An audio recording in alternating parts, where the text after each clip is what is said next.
Irmãos, de Efésios 6,17, ele nos mostra talvez aquilo que seja o instrumento ou uma peça dessa armadura, que ela serve claramente tanto para defesa quanto para ataque. A espada do Espírito, a palavra de Deus. E ele nos manda usar e colocar essa armadura peça por peça e especificando-as. Agora ele nos mostra acerca da palavra de Deus, que é aquela que deve ser usada para esse fim específico, não é? Que é literalmente trazer proteção e destruir os inimigos que se opõem a essa palavra. Preste atenção em alguns pontos importantes para nós entendermos o que o Senhor nos instrui nesse texto. A palavra de Deus, ela é, como Paulo coloca aqui, irmãos, a espada do Espírito. Então, a espada, ela é necessária e uma parte útil da armadura de um soldado. Então, nós não podemos enfrentar os inimigos. Lembrem-se que o Senhor nos redimiu, nos salvou pelo poder do Evangelho e agora nos manda literalmente colocar e tirar, não é, da bainha a espada do Espírito, que é a palavra do próprio Deus. Eu preciso entender que é isso que o Senhor me ordena. Então, a palavra de Deus, ela é profundamente necessária. E ela é de grande uso para os cristãos, para que dentro das batalhas espirituais sucessivas nós possamos sair vitoriosos. Esse instrumento é chamado espada do Espírito. Por quê, irmãos? Porque é o Espírito que a usa para a salvação e a santificação do povo de Deus. Lembre-se disso. E é impressionante Paulo usar dessa maneira a linguagem, porque nos ajuda a fugir de um erro grave que nós temos nos nossos dias, que é a separação entre palavra e o Espírito Santo. Muitas vezes nós queremos separar as duas coisas, como que a obra do Espírito Santo fosse a parte das Escrituras. É como se o Espírito operasse na vida da igreja fora da palavra de Deus e trouxesse entendimento, revelação ao povo fora das Sagradas Escrituras. Mas Paulo vai juntar isso em duas palavras. A palavra, veja, a espada do Espírito, que é a palavra de Deus. É o Espírito que utiliza a palavra. É o Espírito que utiliza as Escrituras. Isso é importante porque ela tem poder, então, pelo Espírito de edificar, de santificar e de salvar.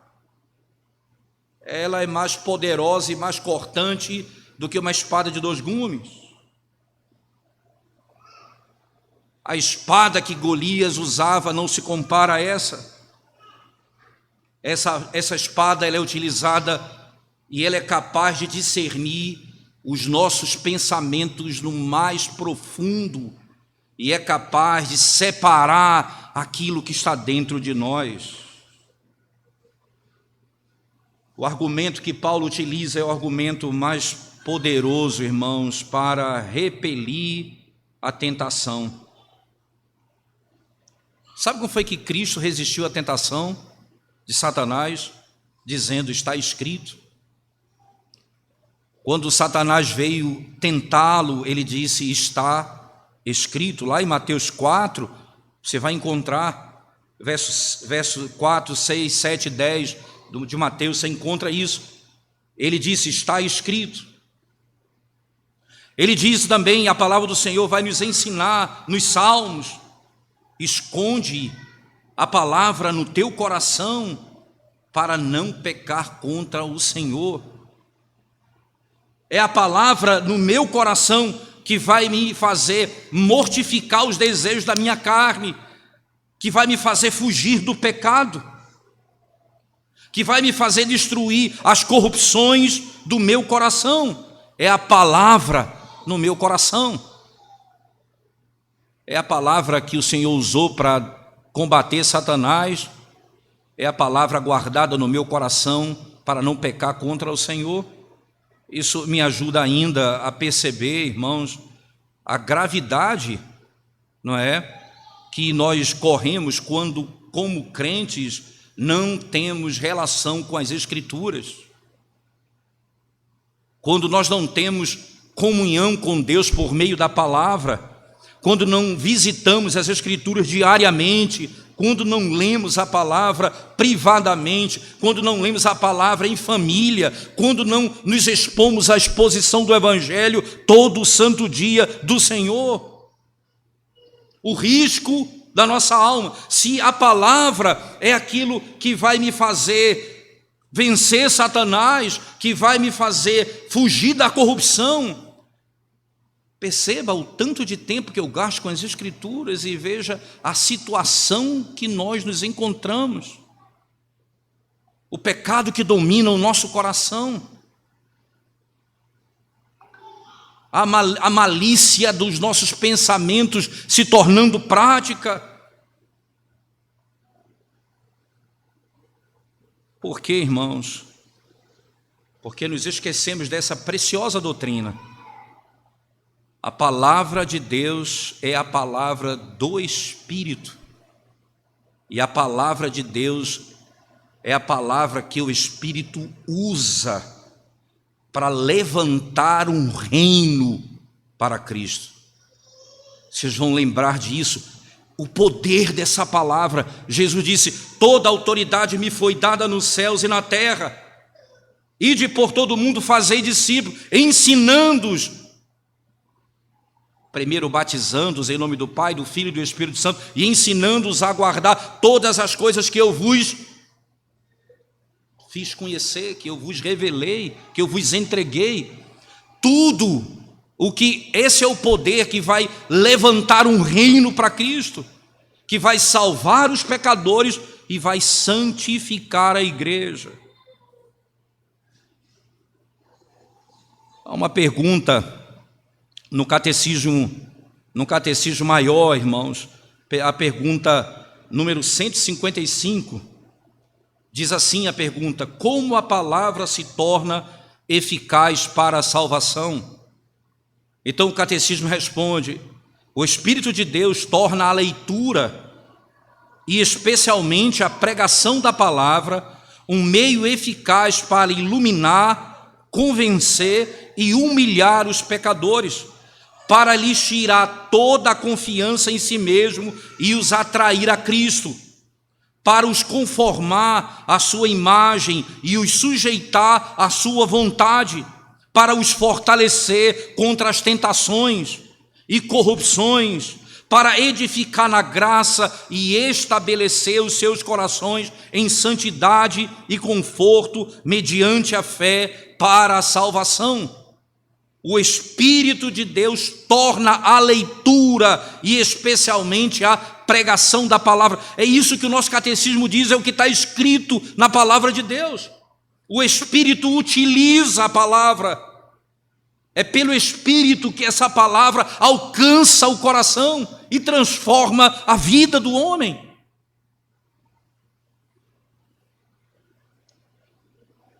Como um aspecto prático, irmãos, vamos tentar rapidamente perceber 3 pontos importantes nessa doutrina, certo? Primeiro, em que aspecto a palavra é uma ordenança de Deus e meio de salvação? Em que aspecto ela é uma ordenança de Deus e meio de salvação? Segundo, quais são os fins pelos quais o Senhor apontou esses meios e ordenanças? Quais são eles? Leitura e pregação da palavra. Por que ele apontou isso para nós? Por que ele disse que a leitura e a pregação são importantes? E terceiro, vamos considerar a eficácia e o poder da palavra. Qual é a eficácia da palavra? Isso, irmãos, depois algumas aplicações básicas para que nós, isso aqui extraído do nosso catecismo, como que o Senhor lida com todas essas coisas. Então, primeiro aspecto, em que aspecto a palavra é uma ordenança de Deus em meio de salvação? Preste atenção nisso, irmãos. Primeira coisa que nós devemos botar na nossa mente: a leitura da palavra é uma ordenança de Deus e um meio de salvação apontado pelo próprio Deus. A Bíblia é a palavra e Deus, ela nos deu. Deus nos deu a sua palavra e disse: leia. Ele nos deu a palavra e disse: leia. Não precisa abrir, mas você pode marcar e depois você vai ler esse texto, por favor. Neemias capítulo 8, você vai depois procurar esse texto. Ali você tem a leitura pública da congregação, que é uma ordenança divina e é um meio de salvação. E o que acontece lá em Neemias 8, verso 8, irmãos? Eles liam no livro, na lei de Deus, distintamente, e davam sentido, fazendo com que eles pudessem entender o que estava sendo lido. Havia uma preocupação hermenêutica, de você interpretar, de você gastar tempo explicando o texto, para que quem ouça possa compreender o que está sendo lido. No início do capítulo 8 desse mesmo texto de Neemias, diz assim: Esdras, o sacerdote, trouxe a lei diante da congregação, de homens e mulheres e todos que podiam entender, no primeiro dia do 7º mês. E eles leram diante da praça, desde o amanhecer até o pôr do sol. Eles leram as Escrituras durante todo o dia. Que coisa interessante, irmãos. Na realidade, eu vou refazer, do amanhecer até o meio-dia. Na realidade, foi do início da manhã até o meio-dia. O texto foi lido diante deles, pelo sacerdote. A palavra de Deus precisa ser lida em público, nas ordenanças. Ler e expor a passagem da Escritura a todo dia do Senhor na igreja, de maneira audível. Essa é uma prática que a igreja nunca pode se afastar. Ler a palavra e expor a palavra. É isso que o Senhor requer de nós. É uma ordem. Não pensem, irmãos, que essa ordem pública não foi praticada de maneira direta e pelo próprio Senhor Jesus Cristo. Por exemplo, quando ele chega na sinagoga e ele lê Isaías 61, por que ele lê? Não é que ele escolheu o texto, estava ali. Eles liam a lei e os profetas anualmente por algum tempo. E ele chegou ali naquele local e leu as Escrituras, em Isaías 61, e disse: o Espírito do Senhor está sobre mim, porque Ele me ungiu para pregar, me ungiu para curar e me ungiu para pôr em liberdade os cativos e anunciar o ano aceitável do Senhor. Era lido em público. Essa é a garantia. Nós precisamos ler as Escrituras em público. Um culto cristão onde não tem leitura das Escrituras, nós certamente não estamos fazendo o que o Senhor ordenou. Segundo aspecto importante, não apenas a leitura pública, mas a leitura privada em família, irmãos. Deuteronômio no capítulo 6, versos 6 a 9, profeta Moisés diz assim: essas palavras que eu te ordenei hoje devem estar no teu coração, e você deve ensiná-las diligentemente aos seus filhos, falando com eles sentado na sua casa, andando com eles pelo caminho, quando eles estiverem deitados, quando eles se levantarem. Você deve ler essa palavra com eles, você deve inculcar isso aos seus filhos. Isso é uma ordem bíblica. Eu não apenas tenho de ler em público, eu tenho de ler em casa. Primeiro isso tem que estar no meu coração. Depois eu preciso ensinar os meus filhos. Um comentarista afirmou as seguintes palavras: toda família deveria ser uma igreja. Toda família deveriam falar com Deus pela oração. Toda família deveria ouvir a Deus falando com eles pela palavra, lendo as Escrituras. Toda família deveria fazer da sua casa uma igreja onde a palavra fosse lida, de preferência de manhã e à tarde. Mas não apenas há uma ordenança da leitura pública, não apenas há uma ordenança da leitura em família, mas há uma ordenança de leitura secreta, pessoal, onde eu particularmente devo fazer. Como diz lá, irmãos, em Deuteronômio 17:19, a lei ou a palavra de Deus deve estar comigo.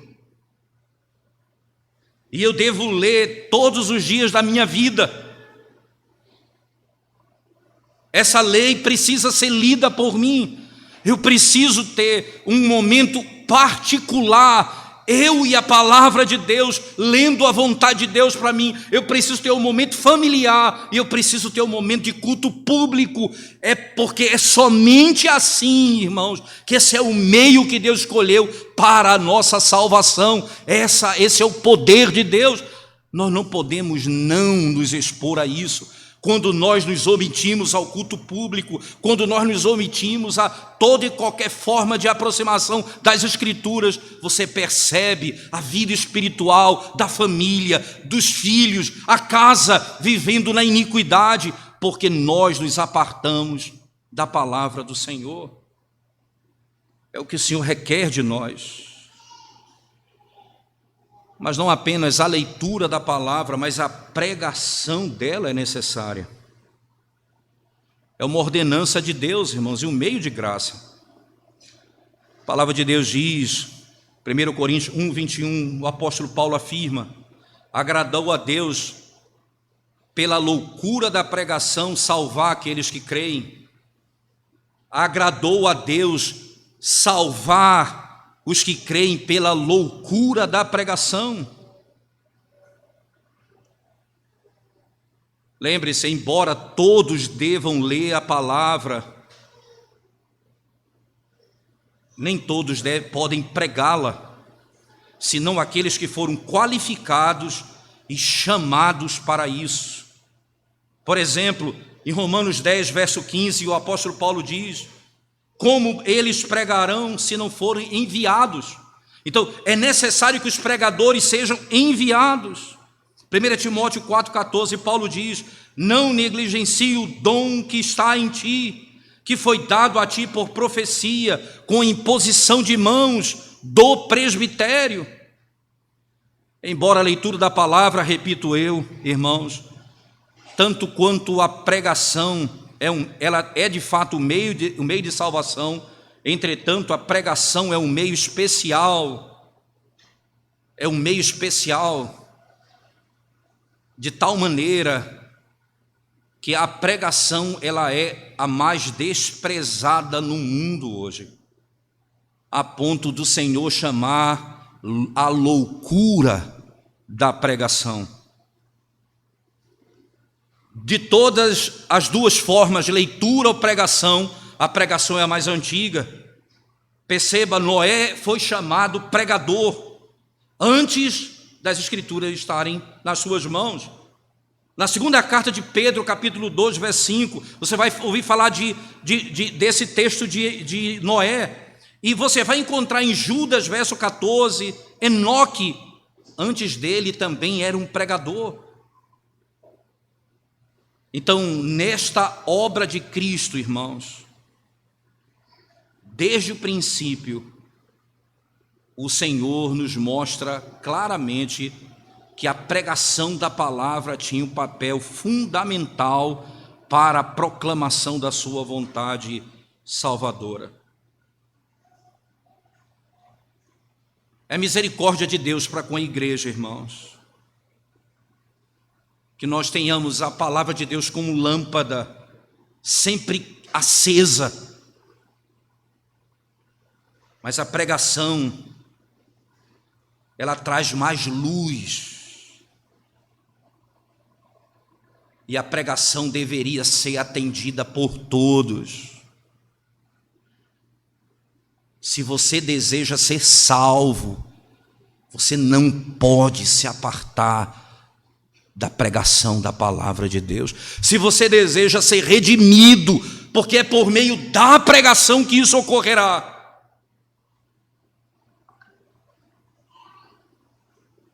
Segundo aspecto importante, vamos tentar mostrar aos irmãos e vamos mostrar quais os fins pelos quais o Senhor apontou esses meios e ordenanças de leitura e pregação da palavra. Então, os fins são basicamente dois: para os pecadores que estão fora de Cristo e para os salvos, os pecadores que estão em Cristo. A palavra serve tanto para os que estão fora quanto os que estão em Cristo. Para que serve a palavra de Deus para os pecadores, irmãos, sem Cristo? Para a convicção, para que eles sejam convictos de que eles estão fora do Evangelho. Essa é a verdade do Senhor. E como essa palavra opera em nós? Ela descobre na vida do pecador sem Cristo, irmãos, o pecado que habita nele. Quais são os seus pecados? Quais são as suas faltas? É como se na leitura e na pregação do Evangelho o Senhor falasse: este é o homem, é com você que eu estou falando. Isso vai com você e com você. Ele fala com cada um pelo poder do Espírito. E ele abre o coração e diz à pessoa que ela é um pecado, que essa pessoa está em pecado e a sua consciência vai ser ferida e ele vai reconhecer a situação em que ele mesmo se encontra. Mas não apenas que ele é um pecador, ele vai perceber pela palavra, irmãos, o aspecto odioso da natureza do pecado. Não pense você que vai ser simplesmente: olha, eu sei que eu sou um pecador, todo mundo é pecador, mas a palavra vai descortinar para você o seguinte: você não é apenas um pecador, mas eu vou lhe mostrar a natureza odiosa do pecado. É como se o Senhor nos despisse. É como se o Senhor nos desnudasse. O rei Davi, que chegou diante de Deus, tendo quebrado o 7º mandamento, o 6º mandamento: tem misericórdia de mim, Senhor. Ele chega diante de Deus porque ele havia adulterado, porque ele havia planejado a morte de um homem. Ele chega diante de Deus destruído, e ele chega com esse pecado descortinado, mas no decorrer da relação dele com a verdade, ele diz: em pecado me concebeu minha mãe.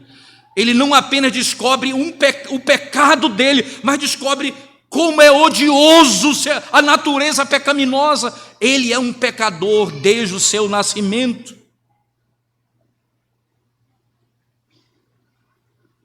Mas não apenas isso, irmãos. A palavra vai descobrir a miséria de viver fora de Cristo.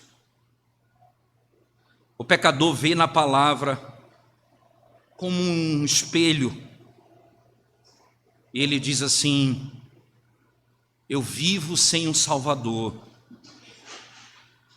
Ele vai se olhar como nunca antes, dizendo: eu estou aprisionado pela morte com as cordas da culpa. Eu estou cheio de medo, eu estou cheio de terror, eu estou cheio de ansiedade, eu estou cheio de remorso. E a palavra vai descortinar a miséria de viver sem Cristo.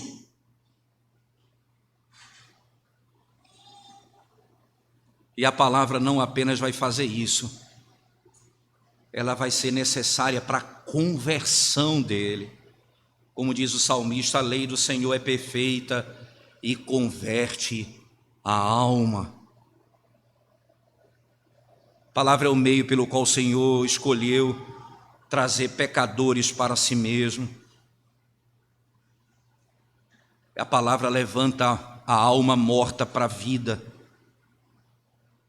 Levanta a alma que agora será regenerada e começa a operar nela a obra da fé e do arrependimento.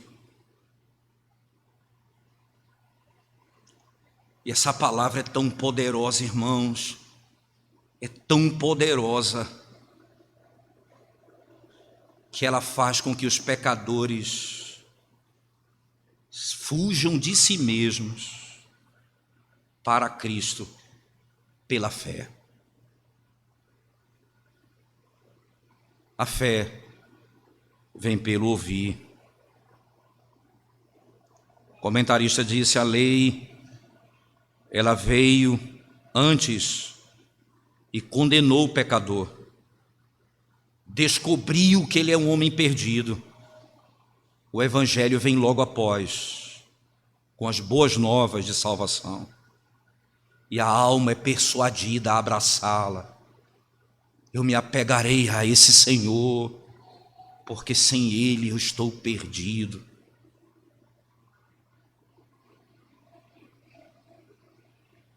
Ela fará com que o pecador se afaste dos seus pecados e vá para Deus. Ela fará que o aconchego do ninho do pecado que você vive pegue fogo e você fuja dele. Fará que a árvore que você mora tranquilo caia e você tenha que voar, tenha que sair daquele local, mas para Cristo a palavra vai derrubar todos os teus ídolos, toda a tua esperança nesse mundo e fará você correr para Cristo.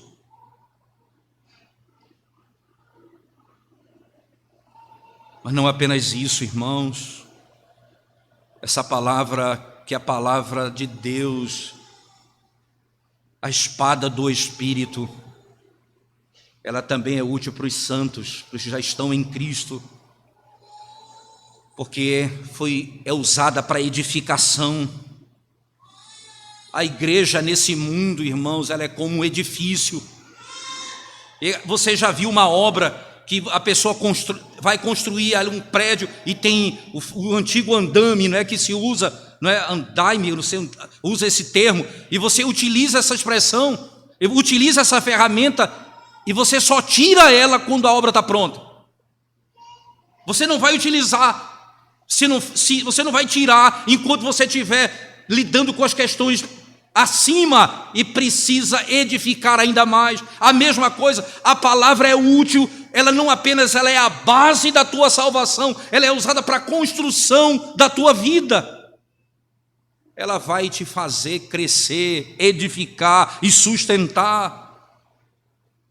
Como o próprio apóstolo Paulo fala em Efésios 4, verso 11 a 13, diz assim as Escrituras: e ele mesmo concedeu uns para apóstolos, outros para profetas, outros para evangelistas e outros para pastores e mestres, com vistas ao aperfeiçoamento dos santos, para o desempenho do seu serviço, para a edificação do corpo de Cristo, até que todos cheguem à unidade da fé e do pleno conhecimento do Filho de Deus, à perfeita varonilidade, à medida da estatura da plenitude de Cristo, até que cheguemos a essa estatura, até que cheguemos nessa altura, a palavra operará em nós até esse momento. E como ela fará, irmãos? A leitura e a pregação da palavra são o que nesse contexto? Os meios para nos edificar em santidade. Para nos edificar em santidade. Nós somos nascidos de novo da semente incorruptível da palavra. mas nós não apenas nascemos da palavra. Preste atenção, uma criança nasce da sua mãe, mas ela se alimenta da sua mãe. Nós nascemos da palavra e nós nos alimentamos da palavra. Ela não é apenas o útero que nos forma, ela é o seio que nos alimenta. Ela sara, ela nos dá vida, ela nos edifica. O Senhor opera dessa maneira em nós, mas não apenas isso, irmãos, porque é com essa palavra nos crentes que nós vamos enfrentar as tentações dessa vida. Efésios, no mesmo texto de Efésios 4:14, para que não mais sejamos como meninos, agitados de um lado para outro e levados ao redor por todo o vento de doutrina, pela artimanha dos homens, pela astúcia com que induzem ao erro. Nós estaremos firmes e não seremos mais agitados por doutrinas de um lado para o outro. Pela leitura e pela pregação da palavra. A verdade, irmãos, de acordo com a santidade, ela é pregada na nossa alma, ela é unida à nossa alma. Nós não poderemos viver mais se não for dessa maneira. Essa palavra, ela nos purifica dos pecados que ainda insistem em permanecer na nossa vida. Essa palavra insiste, o pecado insiste em permanecer, e a palavra de Deus é o meio pelo qual a leitura da palavra e a pregação da palavra é o meio pela qual a nossa vida, ela vai limpar aquilo, a palavra vai limpar aquilo que ainda insiste em habitar em nós. Insiste em habitar em nós. A palavra, irmãos, ela é literalmente como um jardineiro que vai podar a árvore para que ela possa crescer. Ela vai tirar tudo aquilo que ainda é pecaminoso no meu coração e vai me purificar. E ela vai me fazer ainda buscar as coisas que ainda virão, que estão reveladas na palavra. Nós estaremos esperando, irmãos, por meio da palavra, as coisas futuras, a certeza daquilo que o Senhor prometeu, e nós andaremos segundo as promessas de Deus, não sucumbindo à glória desse mundo. Nós seremos confortados pela palavra. Ó, irmãos, nós estamos sujeitos a muitas dores nesse mundo, há muito sofrimento, e Deus nos deu um remédio soberano contra todas essas dores. Ele nos deu a sua palavra, que conforta o nosso coração. Eu lembro das palavras do apóstolo Paulo aos Romanos, no capítulo 15, verso 4, o apóstolo Paulo diz assim, irmãos, penúltimo capítulo de Romanos, ele diz assim, 15, verso 4, é um texto que é muito utilizado para a própria interpretação do Antigo Testamento. Ele diz, ora, pois tudo quanto outrora foi escrito, para o nosso ensino foi escrito, a fim de que pela paciência e pela consolação das Escrituras tenhamos esperança. Por meio da consolação das Escrituras tenhamos esperança. A palavra de Deus nos traz consolo.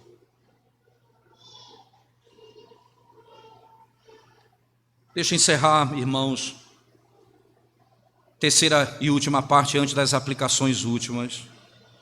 A eficácia da palavra deve ser observada. A quem essa palavra é eficaz, irmãos? Apenas aos eleitos. aos que foram ordenados para a vida eterna. Os que foram ordenados para a vida eterna. Nós somos edificados tanto em santidade quanto no conforto, pela palavra.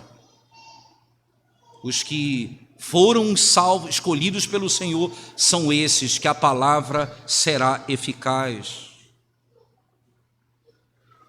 Ela não é eficaz para os réprobos, como Félix em Atos 24, 25,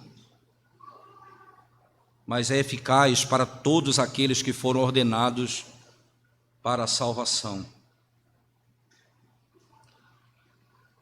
De onde vem o poder dessa palavra para fazer isso na vida do homem? Não vem do pregador, irmãos. Por isso a palavra é chamada espada do Espírito. Ela vem da operação do Santo Espírito por ela e com ela. Por ela e com ela. Quem é Paulo? Quem é Apolo? Senão ministros pelos quais vocês creram. Ele diz à igreja de Corinto: quem sou eu e quem é Apolo? Senão nós somos ministros pelos quais vocês creram. Nós somos apenas aqueles que proclamaram a palavra. E ele diz: eu plantei, Apolo regou, mas o crescimento foi dado por Deus. Nós proclamamos, nós instruímos, nós pregamos, mas o poder e o crescimento e a salvação é dado pelo próprio Deus, pelo Espírito. É a espada do Espírito.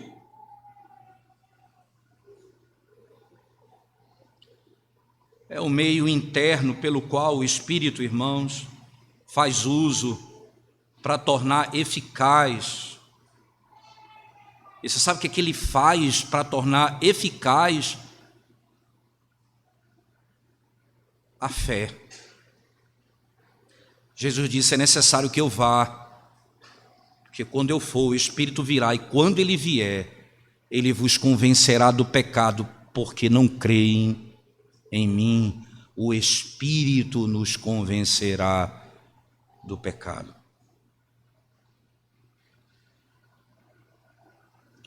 A eficácia da palavra repousa no poder do Espírito Santo em salvar. Algumas conclusões, irmãos, finais, para nós concluirmos o sermão. Nós estamos iniciando mais um ano, e nesse ano, sempre nós temos o desejo de ler as Escrituras nesse ano, no ano todo, planos de ler. O presbítero Vinícius tem postado alguns anos seguidos já a leitura anual da palavra de Deus, que deve ser praticado por todos nós. Deve ser praticado por todos nós. Mas você vai perceber a dificuldade que nós temos de dar continuidade a isso. Porque diante de tantas coisas nesse mundo e de tantas preocupações, nós não habitamos, não moramos, não residimos na palavra de Deus. Nós nos mudamos para longe dela. O meio que Deus nos deu para a salvação. Se a sua alma deseja ser salva, o que você faz? Não lendo a Bíblia, sozinho, em família, e principalmente se ausentando do culto público no domingo. O que você faz? Como você acha que vai ser salvo? Como você acha que vai ser purificado? Como você acha que vai viver uma vida santa? Irmão,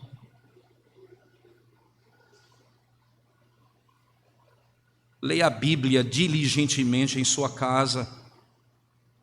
Leia a Bíblia diligentemente você mesmo.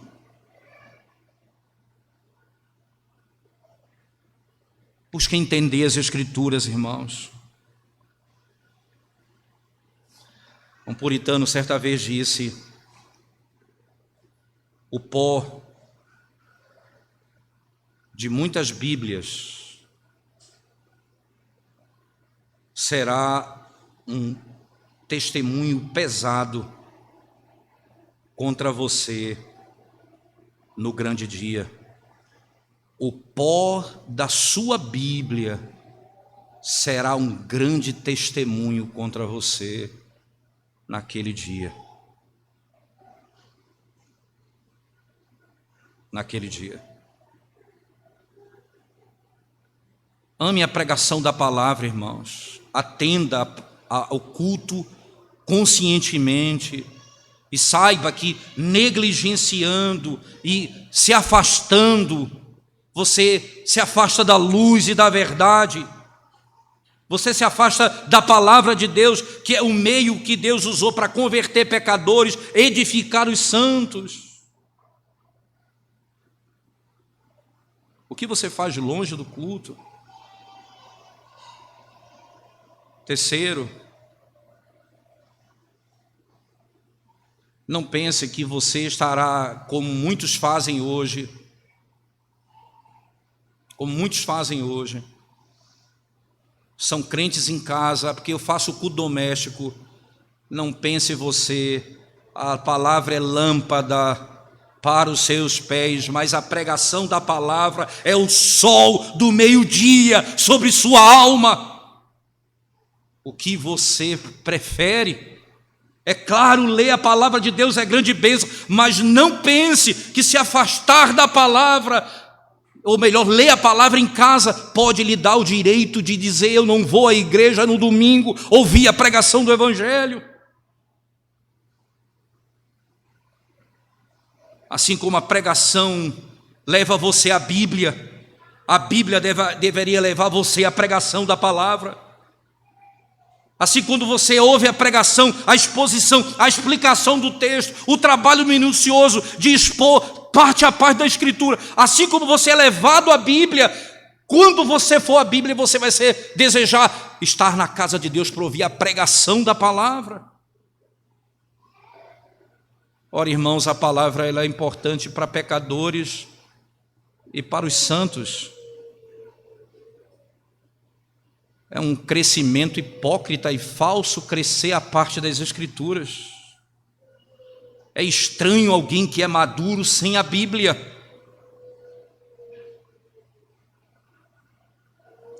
Nós vamos chegar nos céus, nós vamos para os céus, conduzido pela palavra nesse mundo de trevas. Ele vai nos orientar, vai mostrar onde nós devemos pisar, o caminho que devemos seguir. É a palavra que nos levará.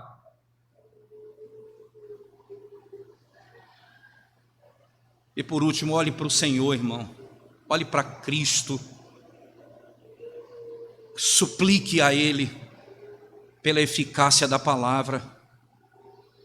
E lute para crer na palavra, para que seja de grande proveito para a sua alma.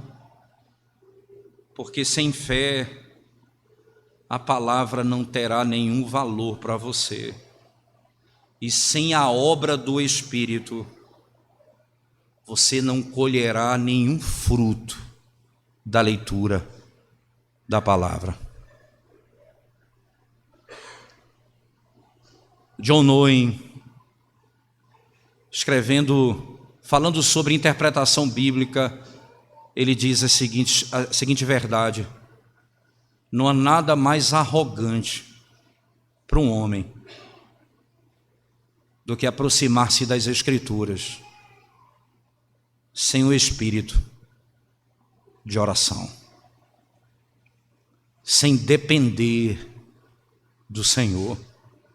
Não há nada mais arrogante do que achar que eu vou conhecer a Deus sem o Espírito de Deus operando na palavra. As suas resoluções devem ser muitas esse ano. Mas aquela que eu diria para você não deixar de lado. Faça um altar na sua casa. Não físico. A sua mesa, sua escrivaninha, sua sala de estar ou de jantar, seu quarto.